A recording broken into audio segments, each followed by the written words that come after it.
En perspectiva. Con Juan Pablo Michel. En perspectiva. Con Juan Pablo Michel. Buscamos exponer temas que creemos importantes. A nuestro estilo y desde nuestra perspectiva actual. Hola, ¿qué tal? ¿Cómo están? Bienvenidos nuevamente a otro programa de En Perspectiva. El día de hoy vamos a tratar un tema bastante interesante, que son las elecciones que vienen para el año próximo, las elecciones de 2024, que obviamente todos estamos interesados en ese tema, todos de alguna manera lo vivimos a nuestra forma. Y el día de hoy les hemos traído tres perspectivas distintas, ¿no? sobre el tema. Tenemos tres invitados donde cada uno desde su ángulo y la forma de ver las cosas dependiendo de dónde se encuentre, nos tratarán de dar un panorama mucho más amplio para que podamos tener una perspectiva más amplia también los que lo estamos viendo. Saludo primero a Diego Hernández. Él es abogado especialista en materia electoral. Su carrera profesional la ha realizado tanto en autoridades electorales administrativas como jurisdiccionales y de manera independiente asesorando a partidos políticos, candidatos y candidatas. Ahorita también es representante del partido Hagamos ante el Instituto Electoral de Participación Ciudadana. ¿Qué tal? Bienvenido, Diego. ¿Cómo estás? Muchísimas gracias, Juan Pablo, por la invitación y qué gusto saludar aquí a grandes amigos como Jesús, como el buen Tlaca, y pues bueno, aquí para compartir con ustedes. Perfecto. Y también tenemos al licenciado Tlaquel Jiménez Briceño. Él fue director de la Unidad de Transparencia del IEPC Jalisco en 2005-2010, director jurídico del IEPC Jalisco en 2010 a 2016 y también titular de la Unidad de Fiscalización del IEPC Jalisco de 2016 a 2018.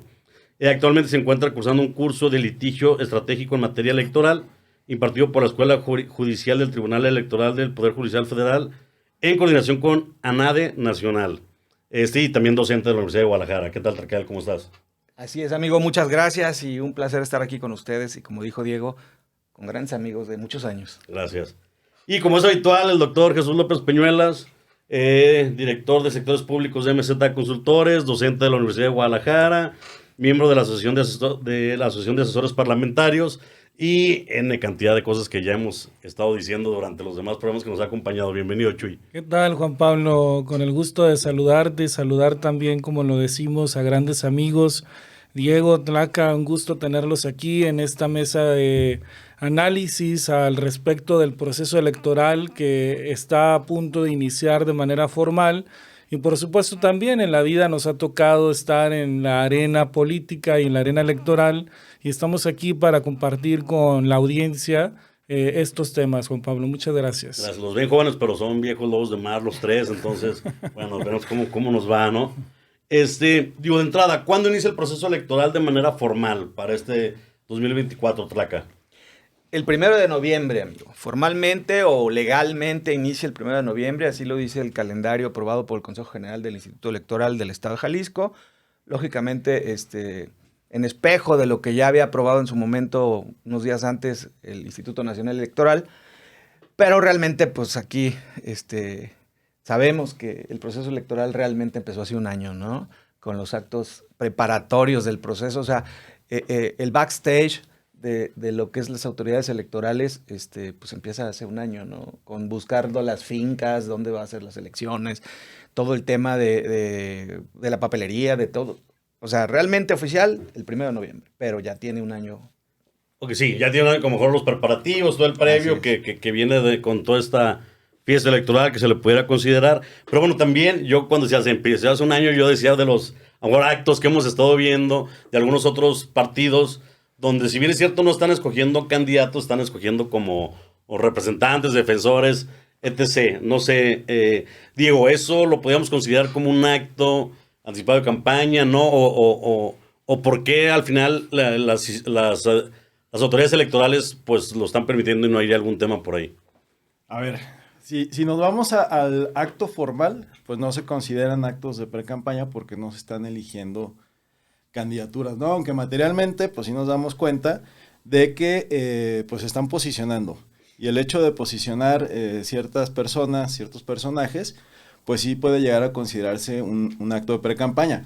Lo cierto es que pues, las reglas cambiaron cuando tanto el INE como el tribunal permitieron que estos procesos se llevaran a cabo, que todos estos procesos se desarrollaran. Es decir, la realidad actual, en el proceso electoral actual, pues ya permite que de alguna manera un tanto simulada algunos partidos políticos elijan cargos que está dentro de su vida interna, que puede ser válido, aunque a la postre pudieran ser las candidaturas que los representan. Porque ¿no? en teoría el 1 de noviembre se abren o inician las campañas justamente para la preselección de candidatos, ¿no? O sea, como que se abre para el tema de los precandidatos para escoger justamente al candidato.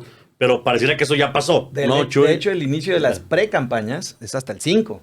El primero inicia el proceso con la publicación de la convocatoria. Ah, ok. Sí, la aprobación y luego posterior publicación. Pero las precampañas hasta el 5 de noviembre. Entonces, lo que dice Diego es súper interesante. Digo, yo siempre he dicho que hay unos que dicen que vivimos en el país de Magusín, pero yo digo que vivimos en el país de la simulación. O sea, tanta regla a lo largo de varias décadas, desde los 90s para acá, que se ha ido perfeccionando tanto la normativa electoral, ha hecho que realmente los actores o los jugadores en la arena política estuvieran prácticamente atados de manos. Y no quiere decir que no hicieran cosas, simplemente se hacían en otros términos. Y lo que vino a traer, a mi modo de ver, rompiendo esa simulación, el presidente Andrés Manuel López Obrador, es decir, a ver, aquí está, pónganle como quieran, pero ya empezamos, ¿no? O sea, es la verdad. Sí, yo creo que valdría la pena reflexionar qué tanto es legítimo, ¿no? O sea, una persona que se dedica a la política, ¿por qué tiene que esperar hasta determinado tiempo para poder sus aspiraciones expresarlas, ¿no? Yo pienso que si estos partidos políticos que ahora están haciendo estos procesos los hacen dentro de un marco democrático, que es como supuestamente lo hicieron al hacerlo a través de encuestas, pues están promoviendo también la participación ciudadana y también están dando oportunidad y extendiendo un poco los derechos políticos de las personas que legítimamente, en mi opinión, pueden expresar que aspiran a algún cargo público, ¿no? Porque pues para eso son políticos. Ese es un tema en discusión porque hay hay dudas acerca de si es indispensable guardar estas aspiraciones políticas, o todos sabemos y todas sabemos que ya hay una aspiración legítima que tiene trabajando desde diferentes arenas políticas o públicas. Y vemos en otros países donde no hay ciertas limitaciones, donde diga el árbitro pita hoy y mañana empezamos a sacar los cartelones y los panfletos y las playeras, porque en realidad la politización de las personas ha crecido en nuestro país y sabemos perfectamente quiénes aspiran a qué cargos públicos, y no es no debería de ser una limitación de la autoridad el estarte cuidando las manos para manotearte y decirte, oye, es que hoy entregaste un panfleto de más y no podías hacerlo hasta mañana a las 12 del día. No te pronuncies. Estamos listos como país para tener una democracia abierta, para tener una aspiración legítima, para no limitarla al tiempo determinado milimétricamente. Creo que en algún momento parte de las limitaciones estaban vinculadas a que no hubiera, que no interfirieran otros entes políticos internacionales, que otros intereses económicos se metieran en la arena política, pero todo eso es política y hay que entenderlo de esa forma, de una manera global. Pero entonces sí vale tener 1 año, 2 años antes de a lo mejor el proceso electoral diciendo, yo quiero, esta es mi aspiración, y a muchos a lo mejor utilizando la posición en la que se encuentran en ese momento, ¿no? ¿Por qué? Porque les da foro, les da a algunos más que a otros. Entonces, digo, al final entiendo que el tema reglamentario a lo mejor es para tratar de tener un piso lo más parejo posible. Cuando pasa este tipo de cosas, a lo mejor no es tan parejo, ¿no? El piso, quiero pensar. Es que ponemos aquí en perspectiva justamente el derecho humano a manifestar tus ideas o manifestarte en los términos que quieras contra una ley mordaza impuesta por nosotros mismos a través de una ley, ¿no?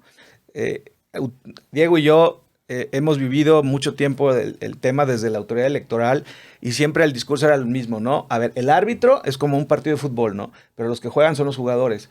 ¿Y cuántas veces, Diego aquí está, porque no me va a dejar de mentir, ¿Cuántas veces desde hace muchos años queríamos regular el tema en redes sociales, en internet, en YouTube? Y los partidos decían, no nos metamos ahí no se puede. Claro que se puede, a final de cuentas tú certificas una página de internet y con un notario, con un fedatario público y es una documental pública. ¿No se puede? Claro que se podía, pero nadie quería. Nadie quiso entrarle, ¿no? No le querían entrar porque no convenía. Era una plataforma libre en donde podían hacer muchas cosas y puedes encontrar todavía a la fecha, te puedes meter y si le buscas vas a encontrar cosas de hace muchos años de cualquier actor político que en redes o en alguna plataforma dijo tal cosa y nunca lo tomamos en cuenta como autoridad porque no estaba el ánimo. Dicen, siempre hay un tweet, ¿no? Dicen por ahí. Así es.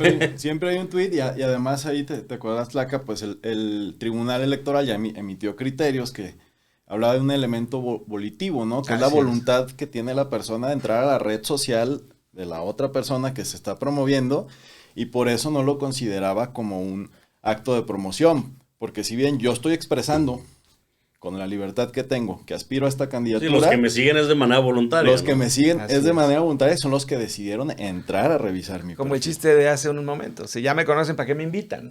Entonces, sí, o sea, voluntariamente me invitaron, y ya es que saben lo que voy a decir. Cualquier persona puede publicar en redes sociales, puede hacer lo que quiera, Así porque es. ellos también los limitarían. Digo, sí, entiendo justamente esa parte. Incluso lo que dice Chuy es totalmente válido. A ver, nuestro vecino país del norte, el presidente de la República, hace campaña a favor del candidato de su partido. Sí, abiertamente. Con ciertas claro. reglas, ¿no? Claro, por supuesto. Pero aquí... Nos espantamos también, ¿no? Sí, y porque así están las reglas, ¿no? Y el presidente actual dice, es ley mordaza, no me dejan hablar y no me dejan decir. Pues es que lamentablemente a eso hemos llegado, ¿no? O sea, el pueblo, la cultura, la idiosincrasia mexicana nos ha llevado a tal magnitud y grado de desconfianza y de cosas que así están nuestras reglas actuales. Por eso, ahorita tú preguntabas, ¿por qué la autoridad se ha hecho de la vista gorda? Pues creo que están cambiando. Estamos viviendo que se está rompiendo el paradigma. Sí, yo creo que los temas de los procesos políticos de los partidos, porque así les llamaron, fueron válidos al momento en que la propia autoridad electoral puso las reglas, ¿no? Que es cuando el Tribunal Electoral le dice al INE, ok, existen estos procesos y pone las reglas. Y si la pregunta es si son actos de precampaña, pues curiosamente las reglas que puso el INE para estos procesos son las mismas reglas que para precampañas, ¿no? Entonces, pues obviamente se trata de actos de precampaña, simulados, pero validados por la autoridad electoral, que entonces pues ya no puede sancionar. Sí, que justamente, por ejemplo, antes que no se podía o que respetaba un poco más los tiempos, y en esta ocasión que lo ven así muchos, es lo que están diciendo, ¿no? Oye, pues el INE ya sucumbió ante la presión y el presidente, y bueno, a lo mejor, porque a lo mejor no sabemos, evidentemente, justamente por eso este tipo de espacios para a lo mejor dejar claro algunas cosas y cuál es la razón de ser de los temas, ¿no? Yo te voy a decir algo, la razón de ser acabas de dar, es como el quiz del asunto, ¿no? ¿Cuál es la razón de ser? Y esto ha habido siempre, o sea, yo por eso les digo, vivimos un país de simulaciones. Dices, no son actos de precampaña, es más, no son actos anticipados de campaña, ¿no? ¿Por qué? Porque no estoy pidiendo el voto. O sea, Sí, por favor, ¿no? No digo el cargo público. Exacto, no te estoy diciendo, vota por mí para esto, o sea, pero estás en todas las espectaculares, estás en todas las barras, estás proyectando tu imagen. Por supuesto que es un acto de campaña, ¿no? Y a ver, y para este 2024, ¿qué se va a elegir tanto en el tema federal y local, Chuy? Bueno, en el tema para cargos federales se van a elegir 629 cargos, que es un presidente de la República, 128 senadurías y 500 diputaciones federales. Y para los cargos locales son 19.976, casi 20.000 cargos públicos, entre las que incluyen 9 gubernaturas, 1.098 asientos en los congresos locales, 1.803 presidencias municipales, 431 cargos auxiliares, 1.976 sindicaturas y 14.429 regidurías. Una locura. Porque la realidad es que a veces las campañas se centran en los candidatos a la presidencia de la República cuando hay N cantidad de puestos y de... Y aquí, ahorita, en todo ese universo que acaba de mencionar Chuy, las que están causando conflictos son las gubernaturas, por el tema de la paridad. Son 9 gubernaturas y las autoridades electorales están diciendo que quieren que sean 5 mujeres y 4 hombres nada más. Entonces, les mueves a todos los partidos, no quiero decir a uno. Pero a en todos. candidatos, no, no Claro. debe, no. Sí, o sea, pero que... Si les mueves el esquema, yo tenía este candidato. Si le pones pero- nombre y pero es apellido, hombre. dices, yo partido X le estaba apostando a mi candidato hombre y resulta que ahora tengo que ser mujer. Entonces, ¿dónde no? ¿Dónde está la vida interna del partido? Sí, además de esa regla, por ahí también escuché, porque yo no he visto el proyecto, entiendo que el INE lo detuvo un poco, no lo aprobó y todavía está en discusión, pero además les pide el tema de la alternancia, es decir, que si postulaste un hombre en la elección pasada, tendrías que postular mujer para la siguiente elección, ¿no? Eso al final, ¿qué tan benéfico es? Digo, porque entiendo el tema de la paridad de género, entiendo perfectamente los porqués, pero bueno, a lo mejor el llevarlo a la obligatoriedad en el tema de, o sea, porque no necesariamente es por el permitir el juego parejo entre hombres y mujeres, sino, es decir, a ver, pues independientemente de sea el ideal o no, pues es tema de género, ¿no? Diego, yo veo que le estás queriendo sacar, No, te estás haciendo para atrás. Lo que pasa es que Diego se está acomodando desde hace un minuto. no, es un tema peligroso Sí, sí, para sí. discutirlo en una Hombre, mesa hombre. donde hay 4 Eso es hombres, verdad, eso es verdad. donde nosotros podríamos decir desde nuestro privilegio y desde siempre haber gobernado estados y municipios Oye, yo no tengo importantes. privilegio. Pero He tenemos sido un discriminado especialista, por las tenemos mujeres. un especialista. Podríamos Sí, no decir le sabes, que comprométete, Diego, la verdad. es súper injusto porque fulanito de tal tiene 6 años preparando su candidatura y ahora quieren imponer que Ese es sea el mujer. discurso, ¿no? Es un tema, me parece que, sobre todo en mesas de este tipo, en las que no tenemos la opinión de la otra parte, sí hay que tener un poco de cuidado. Al final, el tema de la paridad ha resultado benéfico, Sí, sí. porque ha logrado que el acceso Yo discrepo, a las ¿eh? mujeres. Has resultado benéfico en los números nada más. Porque en la calidad no, la verdad. O sea, así como hay hombres de muy a calidad moral o intelectual o popular muy malos, también los hay mujeres, ¿eh? Vamos haciendo parejos. Sí, el tema es que las mujeres no han tenido la misma oportunidad para acceder a los cargos, para En eso adquirir estoy de acuerdo. la misma experiencia. Y también hay que decir que cuando un hombre es incapaz para realizar su trabajo dentro del servicio público, pues pocas veces se les cuestiona, ¿no? Y cuando una mujer, porque llegó por acciones afirmativas y tal, inmediatamente se le está... No, digo, el cuestionando. posicionamiento tan es así que creo que es la primera vez que vamos a tener, creo que, o sea, sí o sí una presidenta mujer, ¿no? Para Presidenta de la República. Pero, presidenta de la República. ¿has escuchado a porque, alguien bueno, que pareciera diga ser que que no van a está ser de dos acuerdo? candidatos. No, Creo yo que no he ya escuchado. estamos todos preparados para eso. Acá como el tema alfa de, pues, con que salga un hombre para votar por él. Yo creo que no, ya. Digo, pareciera que ya no es el tema de discusión en las mesas, sino más bien, o lo que yo he escuchado es más bien, pues, cuál es el partido, cuál es el proyecto, etc., pero no el tema de género hasta Lo que pasa al es día que de hoy, no sé. El tema va un poco en lo técnico cuando dices si el INE o el IEPC, el órgano que sea, se está excediendo en sus atribuciones a legislar, porque es algo que debería Sí. estar en la legislación. Y luego por el otro lado está un tema, digamos, más antropológico, que es decir, a ver, pero si es cierto, en Jalisco nunca ha gobernado una mujer, ¿no? Entonces, ¿por qué se ha dado esto? Pues porque las mujeres tampoco acceden a los municipios más importantes, porque Del área metropolitana. del área metropolitana. Y hay mujeres entonces, muy importantes en esta área metropolitana Sí. y de todos los partidos, ¿eh? Pero yo creo que sí se excede la autoridad y lo digo desde mi experiencia como autoridad electoral, en donde tú lo sabes, hicimos algunas veces algunas acciones afirmativas a favor de mujeres, pero también metimos en problemas a partidos, y le voy a poner nombre y apellido porque en esta mesa hay libertad de expresión. ¿Sí? Claro. Alguna vez el Partido Acción Nacional nos reclamó muy fuerte porque ellos abrieron su convocatoria a elegir candidatos a su militancia. Y resulta que se escribieron para ser candidatos los que quisieron, hombres o mujeres, ¿no? Y resulta que, pues, a final de cuentas, se escribieron prácticamente puros hombres y luego los obligamos, ya que ellos tenían candidatos de un género específico, de un sexo específico, a que no, tienes que tener tantas mujeres y tantos. Oye, pero si no se inscribieron, ¿qué hago, no?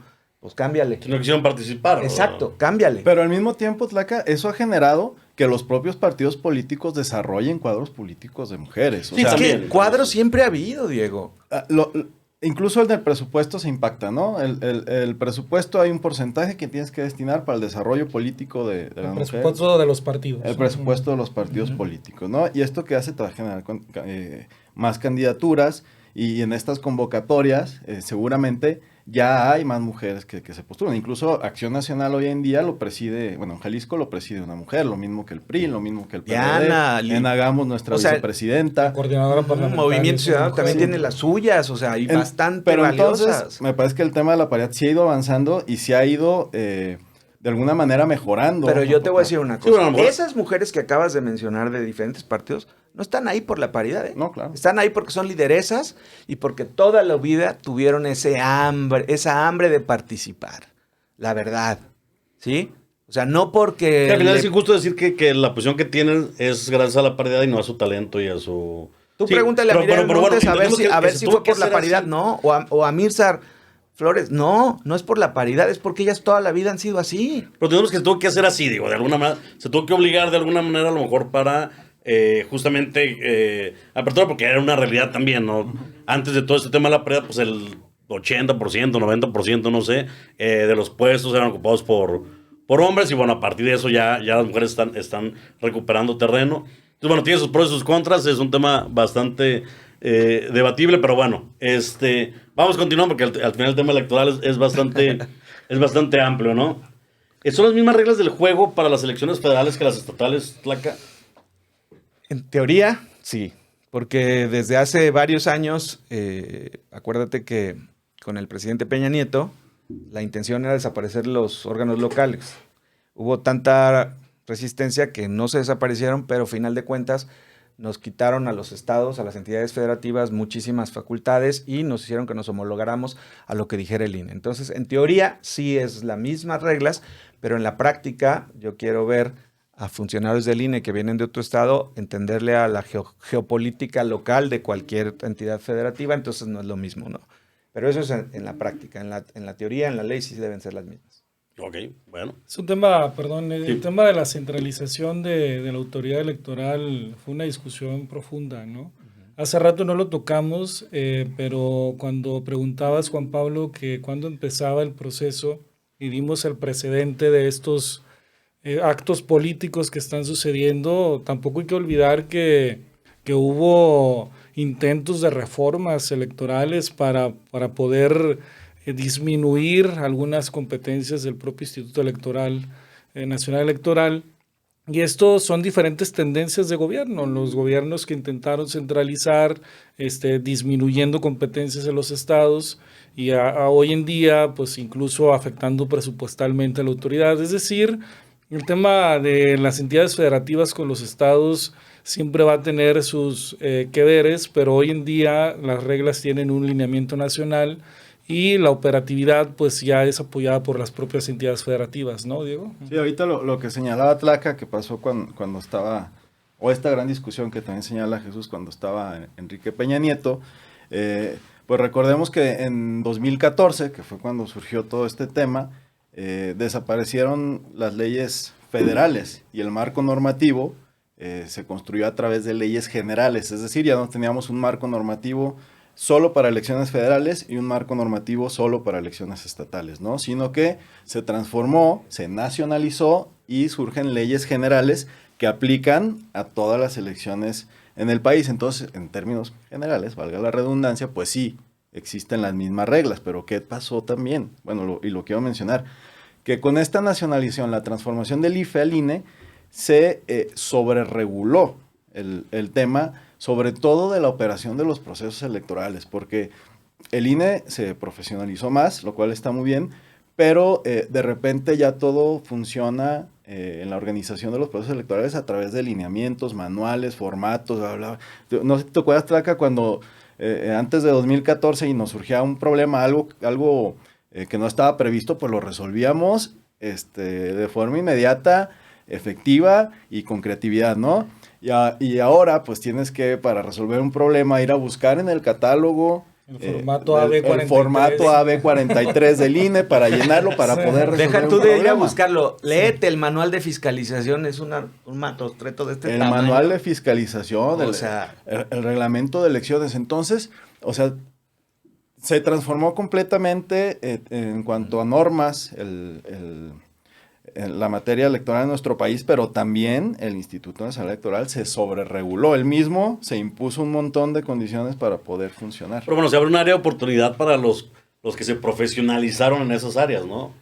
Digo que a lo mejor de repente se pueden convertir en indispensables para los temas de los partidos políticos. Sí, ¿no? o sea, te conviertes realmente en especialista, pero una especialización, en mi opinión, la voy a decir como entonces titular o director de la unidad de fiscalización del instituto local, un especialista atado de manos, porque no está realmente la infraestructura, no está realmente el presupuesto, no está realmente preparados los partidos a través de sus direcciones de finanzas, no están preparados los candidatos a través de equipos de campaña profesionales. Es decir, tú ves en las películas gringas que un coordinador de una campaña puede ser un día demócrata y otro día republicano, y él trae una profesionalización completa de desde la precampaña a la campaña y hasta que llega, ¿no? Aquí no pasa eso. Aquí tenemos un estigma. Ajá, Aquí acá la autoridad y las reglas son muchísimas, como bien lo dijo Diego, pero del otro lado no hay una profesionalización de los que están surgiendo. ¿Por qué? Los jugadores. Exacto. Y si en algún momento tú apoyaste, asesoraste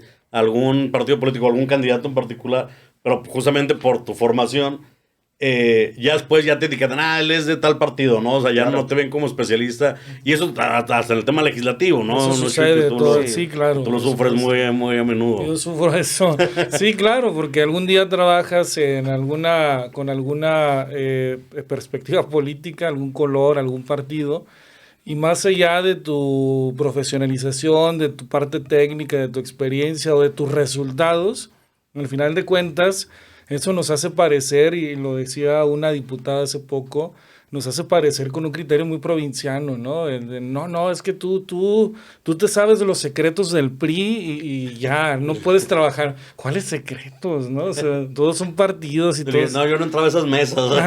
Y te etiquetan. Sí, razón, sí, fíjate. sí. Te estigmatizan, ¿no? Tantos Sí. años en esto, y a mí me dicen, no, es que tú eres priista. Y luego vas con otra persona y me dice, no, es que tú eres panista porque siempre andas de azul. Ajá, sí.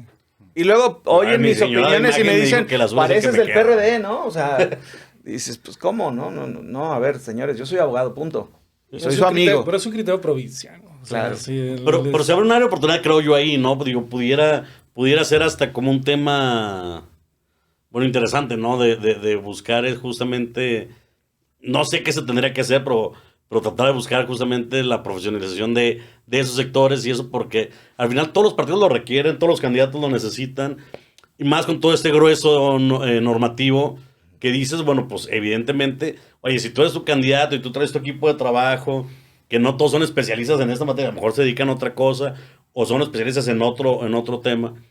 Y dices, órale, pues a ver, tú eres mi contador de toda la vida y ahora tú vas a llevar la contabilidad de mi campaña. No, pues el cuate no va a tener idea. Pues ya ¿no? hubo penalizaciones por ese tema. Quitaron candidaturas por Sí. por errores de fiscalización aparentemente sencillos y que incluso pues fueron el ejemplo nacional, ¿no? Vamos a quitar una candidatura a gobernador porque el reporte fulano de tal venía con ciertas limitaciones.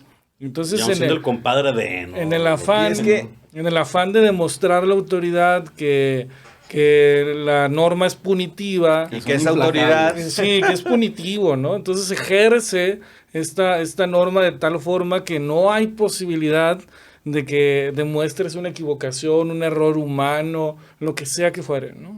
Es que aparte está demasiado, como dice, parafraseo a mi buen amigo Diego, está sobreregulado. Es decir, no nada más es ser contador o financiero Claro. o matemático, lo que quieras para hacer cuentas de la campaña. No, todo va desde los topes de gastos de precampaña, los topes de gastos de campaña, los porcentajes a lo que puedes acceder para financiar tu propia campaña, tanto de ingreso público como privado.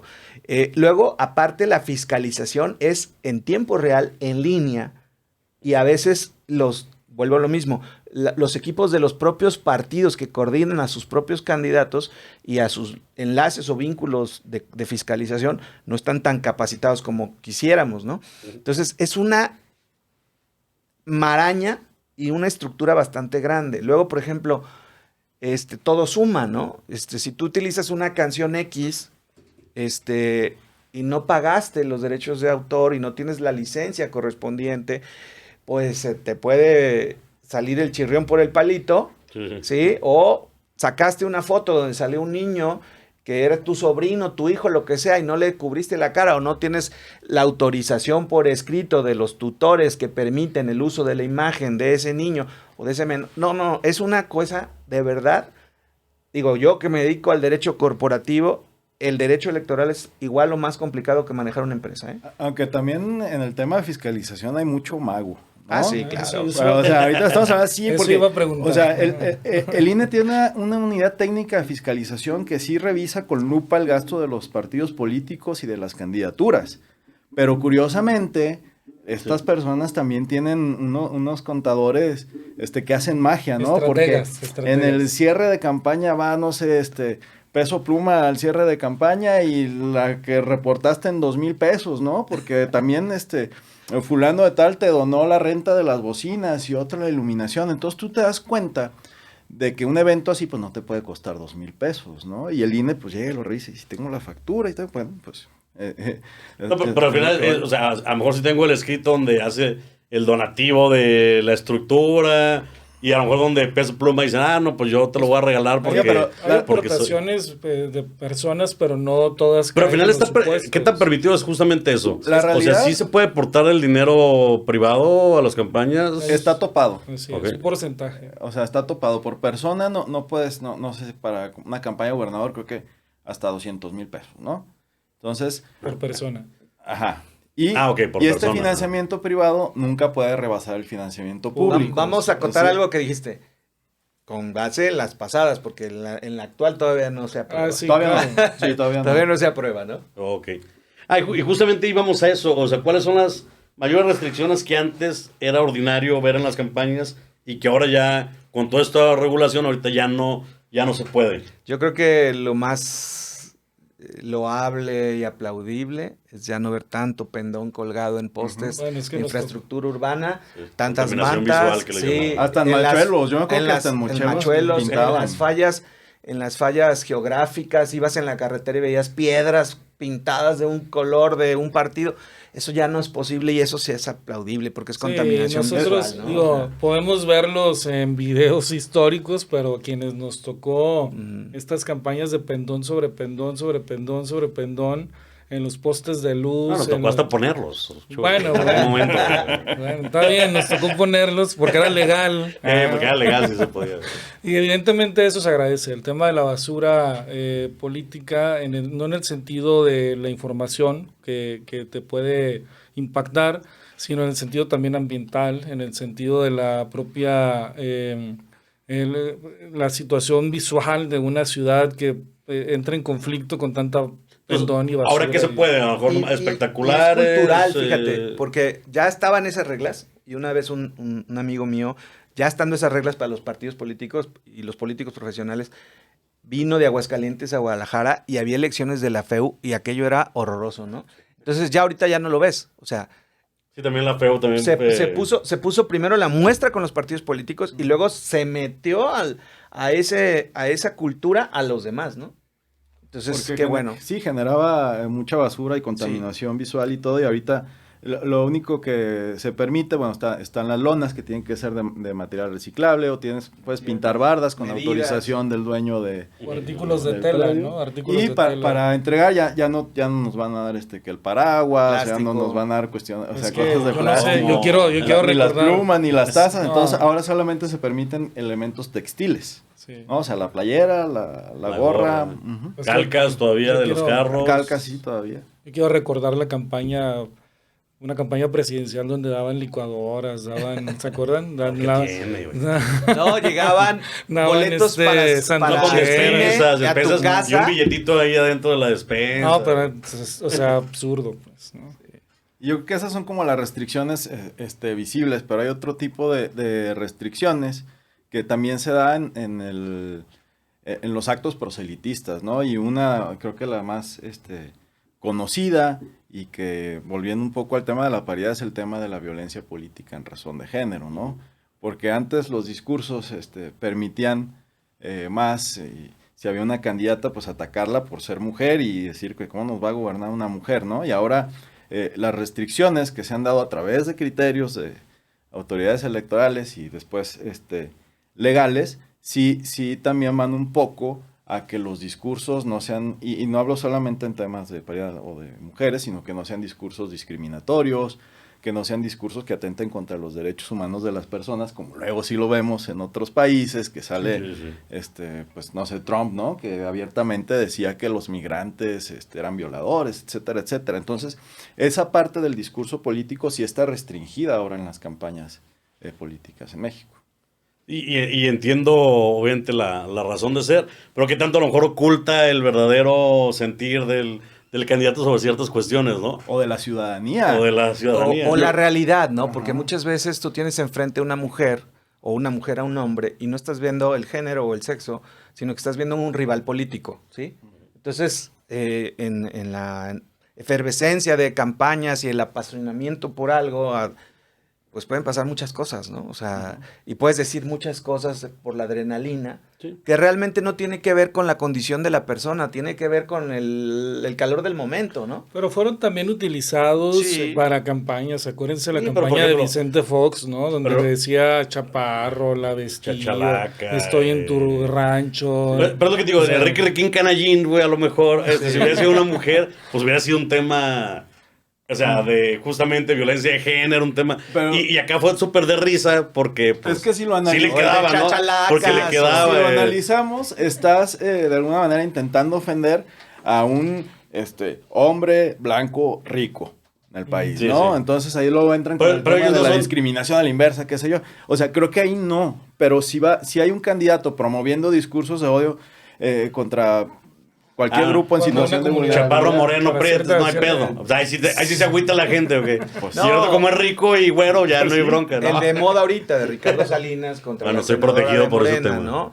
Que ahí sí yo creo que ya no tanto no estás luchando políticamente ni en palabras contra un par, sino que sí te estás pasando en un tema bastante clasista, bastante... pues no se ve como un caballero él, ¿no? O sea... sea como sea, del partido que sea, del físico que quiera, es un tema grotesco lo que ya está pasando ahí, ¿no? O sea, entonces... ¿En dónde, perdóname? De Ricardo Salinas. Ya. Pero está fuera o está dentro de la arena política, pues está... O sea, él no es candidato a nada, ¿no? O sea, él no es... Pero ya lo denunciaron por violencia de género, el INE... Pues, ¿pero cuál sería su sanción? Es que ese es el tema. Porque él no es candidato a nada, o sea, pues, ¿qué le pueden hacer? Una libertad de expresión, una libertad de manifestación, etcétera, ¿no? Sí, evidentemente digo, sí, no es algo que comparta. Pero no es de buen gusto, pues. No. Pero al final, como él no es un actor político, pues el INE que lo pueda sancionar, pues cuál, o sea, pues no es un actor político a Ricardo, ¿qué le genera? Oficial, pero es un factor real de poder. Sí, no es un candidato potencial, pero sí está ejerciendo... Tiene cierta influencia, claro. Sí está ejerciendo violencia política en razón de género, y si bien el INE no va a poder cancelarle una candidatura, porque no es lo que está buscando, sí lo puede sancionar, digo, que son... amonestaciones, apercibimientos, bueno, es que, multas. ¿sabes qué? ¿Y cuánto asciende, por ejemplo? Este comentario voy a cobrar honorarios, ¿eh? Para Ricardo Salinas Pliego, pues es el se está regalando carros cada Oye, semana, este comentario que sigue voy a cobrar honorarios. Lo están queriendo ver por el tema político y meter al INE, pero también hay una ley de no discriminación, entonces podrías hacer una denuncia por otros lados, ¿no? Claro. Entonces, final de cuentas... ¿Cómo se llama el tío tío Ricky, güey? Para que... Contra esa tlaca. Exacto. Sí, lo podemos sacar de la arena electoral claro. y que la sanción podría ser la misma, pues, a final de cuentas. Sí. Y al final de cuentas nos trata siempre del punitivismo de la ley, ¿no? Sino lo que hay que tratar de hacer es inhibir esas conductas, ¿no? Entonces, si multas a Ricardo Salinas Pliego, pues se va a reír. Claro. ¿No? Entonces, la cosa es, a lo mejor una medida reeducativa, pues ya no sé si le sirva a él, pero bueno, él es el ejemplo perfecto de... las restricciones que ahora ya existen en las campañas y en los discursos ahora políticos. también es un personaje lo de que tampoco no se limita ahorita trae pleito casado con esa actora política, pero también con los hombres es igual, ¿no? Digo, al final es como patán parejo, ¿no? Por un decirlo así. Sí, es un personaje. Yo creo que sí es un personaje lo que está interpretando. Porque no se me deje También. venir acá. Te van a cobrar No, de sí, Electra, me ¿eh? van a Mira, con que nos replique este programa. Bueno, sí, con que ya este baboso quién es, y ya salimos. Vamos a tener ya muchas. Vamos a hacer rating con lo políticamente incorrecto. Exacto. No se crean. Y a ver, pues al final de cuentas, ¿cuál es el financiamiento público que tendrán los partidos políticos a nivel federal y local? ¿Cuánto nos va a costar esta fiesta electoral de 2024 a los ciudadanos? Yo puedo compartir del dato federal, a ver si sé decir todos los ceros que vienen aquí, porque es una cantidad impresionante. Pero el total de totales asciende a los 10,378 millones de pesos. El partido con mayor financiamiento, por supuesto, es Morena, en primer lugar con más de 3,000 millones, el PAN en segundo término, en tercer término el PRI a nivel nacional, en cuarto Movimiento Ciudadano y de ahí los últimos tres. Entonces, evidentemente las reglas que va a platicar Diego están distribuidos a partir de ciertas fórmulas vinculadas a la votación. Porque esos montos son federales. Son federales, es lo que voy a decir. O sea, está esa parte que es solamente para elecciones federales. Solo para elección federal. Pero agregarle lo que las entidades federativas, que la mayoría sí dan prerrogativas a los partidos políticos, les otorgan. Y digo, sobre las reglas, creo que Tlaca es el especialista en tema de financiamiento y todo eso. Porque aquí en el Estado se pensaría que el que recibe más es MC, ¿no? En teoría, sí, aquí en el estado, pero a nivel nacional, que como dijo Chuy, se suma todo, ¿no? Es decir, acuérdense que vivimos en una república federal, ¿no? Entonces hay entidades federativas autónomas y libres internamente. Entonces por eso tenemos una autoridad electoral local que también le da financiamientos a los partidos nacionales que están registrados y a los partidos estatales. Entonces los jaliscienses aportamos para eso. Pero como mexicano aportamos para lo nacional. Entonces, PAN, PRI, MC, todos los que son partidos nacionales acreditados o registrados en Jalisco, pues reciben doble financiamiento, el nacional y el estatal. Hagamos, Futuro, los partidos estatales reciben nada más de Jalisco, ¿sí? Igual pasará en Aguascalientes o en Nayarit o en cualquier otro estado de la República donde tengan partidos estatales, ¿no? A eso le sumas justamente el financiamiento privado, que es muy poco, pero también suma, ¿no? O sea, un centavo suma. Entonces, poco. Es un dineral lo que nos cuestan. Y bueno, esto tiene que ver justamente con el tema de que se supone que hace muchos años los mexicanos dijimos, prefiero que nos cueste el partido político y sus candidatos a permitir que entre dinero del crimen organizado, del narcotráfico, de donde venga, ¿no?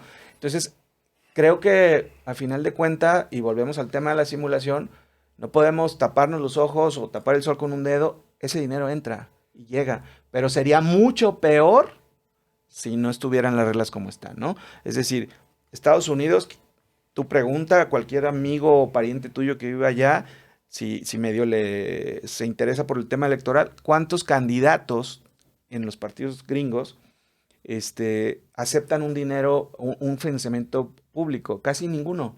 ¿Por qué? Porque no les conviene. El financiamiento privado es mucho más, ¿no? Sí. Entonces, no les conviene. Aquí te dicen, no. Aquí nada más, si quieres un financiamiento privado, hasta este porcentaje de lo que recibes por el público, y el que recibes del público tiene que ver con reglas que ya decía Diego, ¿no? O que también mencionó Chuy. Tiene que ver con el porcentaje de votación que obtuviste en la elección pasada. El tema fue, y aquí está Diego de Hagamos, cuando surgió Hagamos, yo me llevo muy bien con el diputado Enrique Velázquez y yo le mandé un mensaje y le dije, ay, oye, inviten a la fiesta, ¿no? Les va a tocar un dineral. No, están interpretando mal el texto, no lo interpretamos mal, así quedó, ¿no? Y los que hicieron eso fue los diputados, nunca pensaron que en esa primera partida les iba a tocar tanto dinero, ¿no? O sea, porque estaban ellos en la arena política y ya a la hora de las matemáticas, pues resultó que les salió bien, ¿no? Sí, porque les llegó un dineral, ¿sí? Y nomás del Estado, ¿sí? Entonces, es un gran tema, es un tema muy sensible. Yo creo que el común denominador de la gente le choca que nos cueste tanto la democracia en México. Y decir democracia es una palabra muy grande, ¿no? Es decir, que nos cuesten tanto los partidos. Y valdría la pena, por ejemplo, debatir sobre el financiamiento privado. Digo, las razones que expone Tlaca son muy válidas. No queremos que entre dinero malo a algo bueno como es la democracia. Pero si hacemos esta comparación con las campañas en Estados Unidos, donde no hay máscaras, donde Marlboro dice, este es mi candidato y a este le voy a meter industria dinero. armamentista. O la industria. Entonces llegan al Senado en Estados Unidos y son los senadores de las armas Sin máscara. sin máscara. Claro. Vale la pena entendiendo, porque sí hay estudios que lo demuestran, que sí ingresa dinero más allá del que se reporta en el INE, ¿no? Claro. Entonces, ¿por qué no le ponemos cara a esta persona que está apoyando esta candidatura por estos intereses en específico? Que a final de cuentas es lo que es. Exacto. No, y justamente, por ejemplo, allá los senadores o legisladores en Estados Unidos, no sé cómo les llaman, ellos abiertamente saben que fueron apoyados y promovidos por cierto, y los compromisos son abiertos. O sea, tú sabes que él tiene un compromiso con ese sector y con esa industria, con esa empresa, o que tus votantes dentro del distrito o el estado donde te eligieron, pues tienen ciertas preferencias. O sea, la mayoría de los que te votaron traen estas ideas y es muy transparente el tema. Nos puede gustar o no, pero al final así es. Y aquí la realidad es que, pues si te fijas, pues nadie sabe, o muy poca gente sabe realmente qué hacen los diputados, qué es lo que están legislando. Claro. El que es de mi distrito, que yo voté mejor por él, porque pues la gran mayoría votan en cascada, pues no sé qué está aprobando, qué está promoviendo él. O sea, la realidad es que es un tema también cultural de tanto del votante, que no le importa, o no le da seguimiento a los diputados ni a los senadores, solamente a lo mejor ve a los más visibles, que son los presidentes, los gobernadores y presidentes municipales, ¿no? Yo creo que es un tema que sí tenemos que revisar y sí tendríamos que a lo mejor restablecer cuáles son las reglas del financiamiento a partidos políticos en México, ¿no? Y a lo mejor podría ser no una cuestión solamente económica, puede ser un tema de rendición de cuentas, de que al final, si están recibiendo dinero público, con transparencia, revisar en qué se están gastando este dinero público y si esto trae algún beneficio social. Y hasta transparente justamente el retorno a lo mejor oye, a lo mejor yo recibí, no sé, X millones de pesos por tal constructora, y también es evidente cuando tú le das la obra a esa constructora, oye, le estás retornando el tema del apoyo, ¿no? Entonces, hasta también pudiera ser mucho más transparente ese tema, porque aquí, pues tú no sabes si al que le estoy designando la obra, pues realmente me apoyó o no, recibí dinero o no. El caso más conocido en México es Odebrecht. Claro, sí, exacto. Claro. Sí. Que además fue un tema internacional. En varios países. Así es. Y yo quiero poner nada más sobre la mesa un punto, hablando del tema del financiamiento, y sé que vamos para allá, pero si hacemos un comparativo, por ejemplo, con el recurso federal del partido político que menos recibe, que es el PT con 719 millones, 10 veces menos es el financiamiento del conjunto de candidaturas independientes que habrá a nivel federal. Es decir, solo 66 millones. ¿Dónde están las candidaturas independientes? ¿Dónde quedaron? ¿Dónde está la posibilidad de piso parejo, de financiamiento, de acceso a representación proporcional? ¿Ya se nos olvidaron? Se las guardó Kumamoto cuando hizo Futuro. Digo, la verdad, Sí, fue uno de los grandes... El fenómeno Kumamoto fue un gran fenómeno a nivel nacional. Sí. O sea, después de verlo a él tiene un carisma andando, sí, es un gran tipo, como producto a vender al electorado, ¿no? Claro, pero parecía que lo absorbió el sistema, ¿no? Exacto, pues es que se dio cuenta, lógicamente, que en el piso no estaba parejo. Sí, no estaba parejo, o sea, tú lo viste ya en la segunda parte que intentó cuando... después de haber sido en su primera incursión. Candidato a senador, ¿no? Así es, y pues imagínate el apoyo que traía Clemente Castañeda y Verónica Delgadillo y Kumamoto, que se animó a aventarse por el Senado, pues no era lo mismo, ¿no? O sea, la ola nacional de Morena con Antonio. Ahora, él había sido diputado por un distrito 100% pintado de un color, de una tradición de ese color, que tenía relación con la universidad de donde él viene, etcétera, etcétera, pues claro que... O sea, fue su carisma, su liderazgo, todo, pero también el apoyo la mano invisible del poder político de ese distrito, ¿no? No, pero también al final, pues tú si te vas a lanzar o vas a seleccionar dónde me voy a aventar, pues también donde tenga mejores condiciones, ¿no? Pues Por tampoco eso me voy todo a el lo mundo más le decía adverso, que ¿no? compitiera para ser presidente Para Zapopan, municipal claro, de Zapopan y claro. lo quiso, ¿no? Él quiso ser senador. Porque creía en la agenda que traía, progresista, de Sí, ya una atacar agenda desde allá, que, ¿no? Desde que el si núcleo. llegas tú y te paras en un ranchito de una localidad, en un municipio del norte del estado o del sur, pues no va. O sea, él quería hacer cultura, pero una cultura citadina, ¿no? Entonces, pues no. Yo creo que el tema de las candidaturas independientes y volviendo un poco al tema de financiamiento, que al final todo termina en En lana, si queremos un piso parejo, pues sería invertirle más lana, ¿no? Y en este caso, Pedro Kumamoto me parece que es un garbanzo de libra y es lo que recoge el espíritu real de las candidaturas así fue. independientes. Sin embargo, ahora vamos a dar nuestro dinero, o bueno, ya llegó el dinero para candidaturas independientes como la del Bronco, va a llegar ahora el dinero a candidaturas independientes como la de Eduardo Verástegui, que es justo un promotor de discursos de odio. Es decir, si volvemos al tema de los partidos políticos, puedo decir que pueden considerarse caros, pero luego queremos que las candidaturas independientes compitan en condiciones de igualdad, pues sabemos que necesitan recursos, ¿no? Claro. Y que no todos son Kumamotos. Sí, Y la experiencia ha sido... Ni Kumamotos ni el distrito 10 de aquel Ajá, entonces, sí. ¿no? No, pero sabemos que necesitas estructura, que necesitas un equipo, es un- y eso cuesta. La Es realidad un, es tema, que... es un tema complejo porque tal vez es, Pura uno, mística, de los, pues es no. uno de los talones de Aquiles de la democracia, el acceso al poder, ¿no? O sea, más allá de las reglas, de las normas, de las reglas del juego, del proceso electoral, ¿quiénes tenemos o no tenemos acceso al poder? Pero entonces justamente pareciera que los que tienen acceso al poder pues se siguen cuidando entre ellos, ¿no? O sea, entiendo que hacia arriba se pelean y buscan cada quien sus cosas, pero en el fondo ya cuando les puede doler a los grandes partidos, pues entre ellos mismos se cuidan y dicen, no, espérate, pues, o sea, nomás somos nosotros y ya, ¿no? Digo, Morena se les coló a la fiesta, de alguna manera... No, hoy, pero es, porque- hoy es el dueño de No, la no, por eso, fiesta. ahorita ya. O sea, ya En la fiesta es el del anfitrión. 15 de septiembre, Sí, ya pues, lo viste. Ya la fiesta es en su casa, Sí, entró de sí, colero exacto. y ahora la fiesta es en su casa. Pero bueno, o sea, ya no son como los partidos tradicionales, pero al final siguen siendo en los personajes, pues prácticamente los mismos, ¿no? O sea, los mismos que siguen igual MC, o sea, que ahorita está como entrando a nivel nacional y como que ya puede ser como considerando invitado VIP a esa fiesta, pues sigue siendo los mismos actores de hace muchos años, nomás con nombres distintos, ¿no?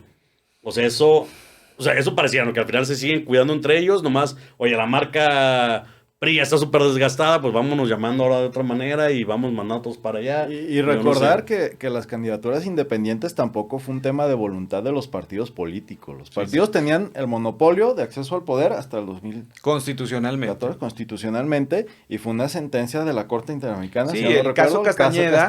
Claro, el candidato Que a le da- presidencia. Ajá. Pero también tenemos que recordar que no fue la primera vez en México que había candidaturas independientes. Francisco y Madero, la primera vez que se aventó fue para independiente, ¿no? O sea, esto se dio el tema de darle ese privilegio como vehículos a los partidos políticos para acceder al poder, fue después de un tiempo donde ya había candidaturas independientes en la colonia, etcétera, ¿no? Y ahora se retoma precisamente por el momento histórico que se estaba pero viviendo, se ¿no? retoma como con ganas de que no lleguen. Ah, no, claro, No, porque, es como que a ver, se es retomó como en el socialmente- discurso. Te voy a reconocer ahí, pero Sí. condiciones para que Y todo por- Voy a quedar bien a nivel internacional, pero realmente las condiciones no son Ese era para un que ganes. discurso, exactamente. La confrontación del derecho humano universal a ser votado y luego a restringirlo en tu constitución. Sí, puede ser votado, pero a través de una postulación de un partido político que es el único vehículo que te lleva al poder público popular. ¿Sí? Entonces, ese era el choque. Entonces, bueno, ábrelo, cambia la constitución a través de esa sentencia del caso Castañeda Goodman, pero pues a final de cuentas no le diste el piso parejo como No, estábamos sí te dejo platicando, entrar, ¿no? pero te doy 3 pesos para jugar, ¿no? Exacto. Y al otro le doy Sí, 25. o sea, no te gusta ni para el cover. Exacto. O sea, puedes entrar, pero no te gusta ni para pagar el cover, ¿no? Pues está complicado. Así es. Pues bueno, yo sé que el tema es amplísimo, es muy largo, pero bueno, necesitamos los tiempos los tenemos restringidos. Entonces, pues conclusiones sobre el tema electoral que inicia el próximo 1 de noviembre con la convocatoria y pues todo lo que viene, ¿no? Que va a ser un año bastante interesante. Bueno, ya tenemos un rato viendo fichas, pero que bueno, en estos días se tendrán que ver tanto a nivel federal, que creo que está mucho más claro el nivel federal que en el estado. Pero bueno, conclusiones, Tlacael. Pues yo creo que conclusiones es, para mí, darle un aplauso al Partido Naranja porque es el único que ha respetado los tiempos. Todos los demás ya se salieron del huacal en ese término. Por el otro, un aplauso al presidente de la República que está tratando de cambiar el paradigma en el sentido de que ya dejémonos de simulaciones, ya estamos privilegiando los derechos humanos de libertad de expresión. Claro, todavía con las acotaciones que hablábamos de simular que no soy, pero sí soy, ¿no?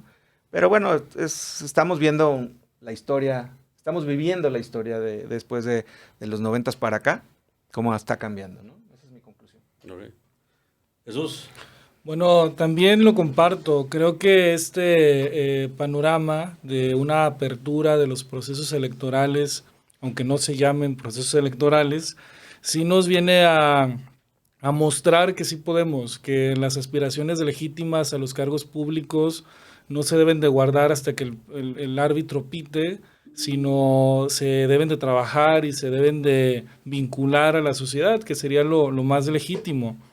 En otros términos, también considero como conclusión que, lo dije hace un momento, que el acceso al poder es uno de los grandes trabajos que tenemos que hacer. La representación proporcional, que no lo platicamos, pero que está acorazada en los partidos políticos, las candidaturas independientes con un piso disparejo, etcétera, ¿no? Creo que el legítimo acceso al poder de nuestros derechos como ciudadanas y ciudadanos es uno de los trabajos en nuestra democracia que está pendiente. Y por último, el tema presupuestal y de fiscalización. Vamos a ver cómo vienen las reglas, si otra vez el sistema punitivo va a querer mostrar estas sanciones determinantes, si va a ser mucho más laxo, por decirlo de esta forma, o con mayor posibilidad de acreditar en segundos términos algunas consideraciones, no lo sabemos. Creo que esa es otra de las reglas importantes que hay que identificar lo más rápido posible, y que por supuesto las candidaturas en este proceso deben de estar muy al pendiente. Diego, ¿qué nos puedes decir de conclusión? Conclusiones. Bueno, un poco de lo que escuchaba de Jesús sobre el tema del acceso al poder. A mí sí me gustaría invitar a todas las personas, a la ciudadanía, a la sociedad en general, a que participen, se informen, a que vigilen cómo es este acceso al poder. Yo creo que entre más se involucran las personas, mejora la calidad de nuestra democracia. Yo tengo la percepción, y creo que el Latinobarómetro lo confirma, de que en nuestro país a muy poca gente le importa la política. Cuando al final, nos guste o no, pues es a través de la política cómo se desarrolla el país, ¿no? Entonces yo creo que es importante vigilar el acceso al poder, y también desde la ciudadanía vigilar el ejercicio del poder. Que la ciudadanía exija rendición de cuentas, y que, quienes acceden al poder sí puedan cubrir todas las necesidades de todas las personas, y eso solamente se da a través de la participación, del vínculo de la ciudadanía y del interés que tengan sobre quién les está gobernando. Pues perfecto, es un tema muy amplio que creo que todavía nos faltaron minutos para seguirlo abordando, pero con el compromiso de que más adelante, conforme se vaya desarrollando el tema electoral y el proceso, pues tendremos otra mesa de análisis para seguir valorando justamente esas cosas ya sobre la práctica, sobre la marcha, a ver cómo se están desarrollando esas campañas. Muchas gracias, Tlacael, Jesús, Diego, por acompañarnos, y espero que los puntos de vista que ellos nos otorgaron el día de hoy hayan ampliado su perspectiva y conozcan un poco más del proceso electoral que se va a llevar ya a partir del próximo mes. Muchas gracias. Gracias. Gracias.